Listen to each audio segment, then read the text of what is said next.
All this week on Connect the World, we are taking an in-depth look at how U.S. troops are preparing to go and the state of the country they are leaving behind. One American colonel showed us what now remains of Camp Warrior in Kirkuk, north of Baghdad.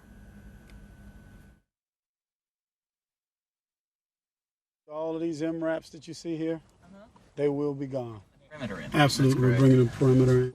And the impact on the soldiers leaving, this is our living support area here to the left and to the right.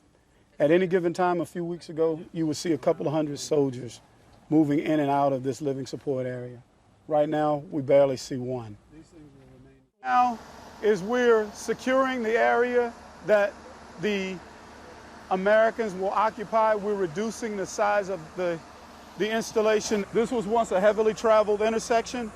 On the other side will belong to the Iraqi Air Force, and on this side and to the north, or actually to the south, the Americans will occupy that area, a much smaller footprint than we had before. You'll see the motor pool is practically empty now. At one point, this motor pool was thriving with combat vehicles, combat maintenance teams, combat operations that no longer exist here. We've all moved out. There's no more operations center.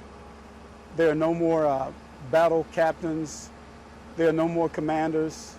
There are no more military titles on the base. My official title is Site Lead for the Office of Security Cooperation, Iraq, Kirkuk. These walls were constructed as memorial to the fallen soldiers who gave all they had for the mission in Iraq. It was an initiative by soldiers for soldiers. It wasn't something that was planned. It was something that was necessary. Soldiers identified the requirement and they constructed these walls. Here you'll see some of the names of the fallen soldiers. And this is throughout Iraq. These walls were actually located around different parts of the base. When we had the mission to close the footprint of Kirkuk, we decided to bring these walls in. We're going to maintain this memorial until our mission is terminated.